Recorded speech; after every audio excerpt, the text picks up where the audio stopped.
जय भोलेनाथ, हर हर महादेव। धर्म प्रेमी बंधुओं, आज मैं आपको शिव पुराण के श्री रुद्र संहिता भाग 1 का चौथा अध्याय सुनाने जा रही हूँ। प्रेम और श्रद्धा भाव से सुने। चौथा अध्याय, नारद जी का भगवान विष्णु को शाप देना। ऋषि बोले, हे सूत जी, रुद्रगणों के चले जाने पर नारद जी ने क्या किया और वे कहाँ गए, इस सब के बारे में भी हमें बताइए। सूत जी बोले, हे ऋषियों, माया से मोहित नारद जी उन दोनों शिवगणों को शाप देकर भी मोहवश कुछ जान न सके। तत्पश्चात क्रोधित होते हुए वे तालाब के पास पहुँचे और वहाँ जल में पुनः अपनी परछाई देखी तो उन्हें फिर वानर जैसी आकृति दिखाई दी। उसे देखकर नारद जी और अधिक क्रोधित हो गए। वे सीधे विष्णु लोक की ओर चल दिए। वहाँ पहुंचकर भगवान विष्णु से बोले, हे हरि, तुम बड़े दुष्ट हो। अपने कपट से विश्व को मोहने वाले तुम दूसरों को सुखी होता नहीं देख सकते। तभी तो तुमने सागर मंथन के समय मोहिनी का रूप धारण कर दैत्यों से अमृत का कलश छीन लिया था और उन्हें अमृत की जगह मदिरा पिलाकर पागल बना दिया था। यदि उस समय भगवान शंकर दया करके विष को न पीते तो तुम्हारा सारा कपट प्रकट हो जाता। तुम्हें कपटपूर्ण चालों को करना अधिक प्रिय है। भगवान महादेव जी ने ब्राह्मणों को सर्वोपरि बताया है।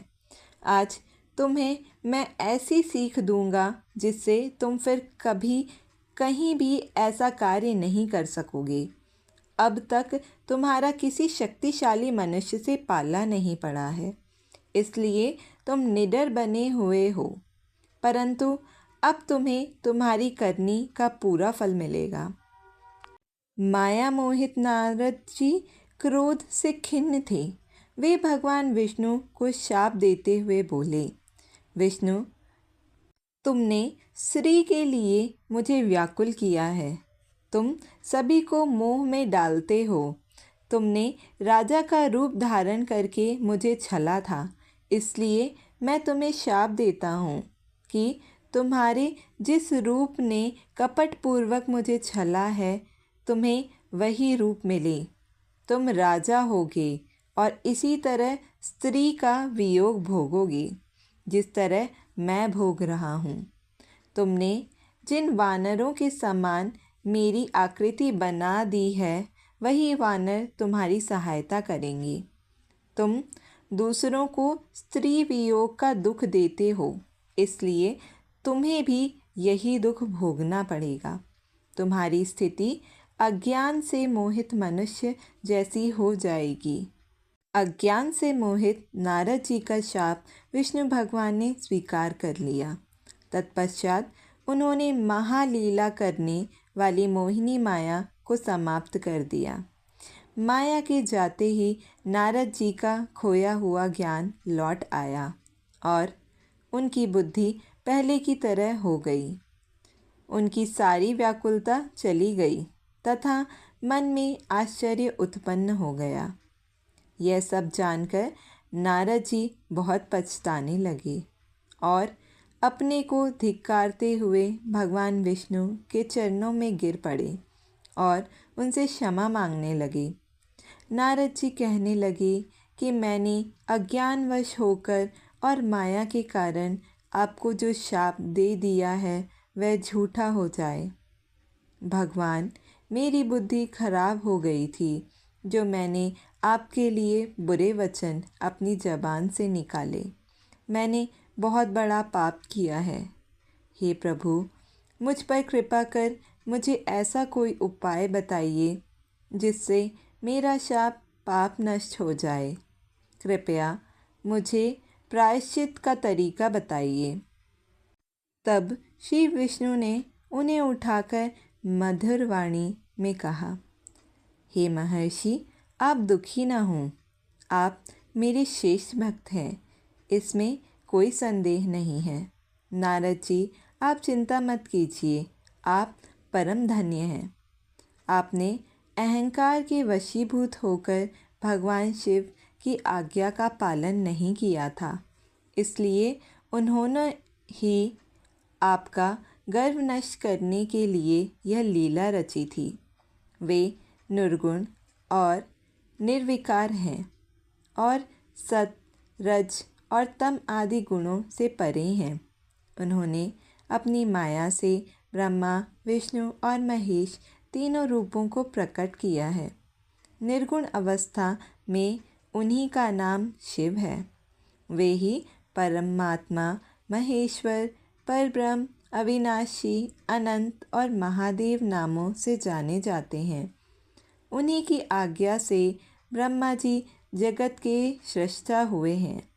मैं तीनों लोकों का पालन करता हूँ और शिव जी रुद्र रूप में सबका संहार करते हैं। वे शिव स्वरूप सबके साक्षी हैं। वे माया से भिन्न और निर्गुण हैं। वे अपने भक्तों पर सदा दया करते हैं। मैं तुम्हें समस्त पापों का नाश करने वाला, भोग एवं मोक्ष प्रदान करने वाला उपाय बताता हूँ। अपने सारे शकों एवं चिंताओं को त्याग कर भगवान शंकर की यक्ष और कीर्ति का गुणगान करो और सदा अनन्य भाव से शिव जी के शतनाम स्तोत्र का पाठ करो। उनकी उपासना करो तथा प्रतिदिन उनका पूजा अर्चना करो। जो मनुष्य शरीर, मन और वाणी द्वारा भगवान शिव की उपासना करते हैं, उन्हें पंडित या ज्ञानी कहा जाता है।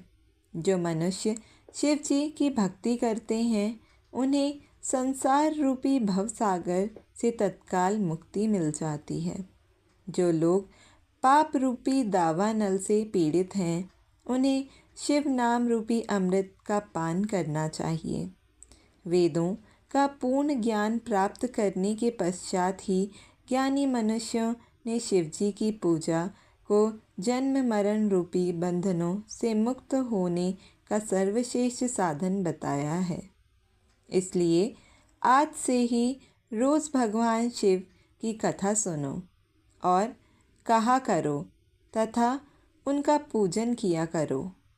अपने हृदय में भगवान शिव के चरणों की स्थापना करो तथा उनके तीर्थों में निवास करते हुए उनकी स्तुति कर उनका गुणगान करो। इसके बाद नारद जी, तुम मेरी आज्ञा से अपने मनोरथ की सिद्धि के लिए ब्रह्मलोक जाना। वहाँ अपने पिता ब्रह्मा जी की स्तुति करके उनसे शिव महिमा के बारे में पूछना। ब्रह्मा जी शिव भक्तों में श्रेष्ठ हैं। वे तुम्हें भगवान शंकर का महात्म्य और शतनाम स्तोत्र अवश्य सुनाएंगे। आज से तुम शिव भक्ति में लीन हो जाओ, वे अवश्य तुम्हारा कल्याण करेंगे। यह कहकर विष्णु जी अंतर ध्यान हो गए। आज का अध्याय संपन्न। जय भोलेनाथ, हर हर महादेव, ओम नमः शिवाय। शिव जी की आरती। जय शिव ओमकारा, प्रभु हरि शिव ओमकारा, ब्रह्मा विष्णु सदा शिव अर्धांगी धारा।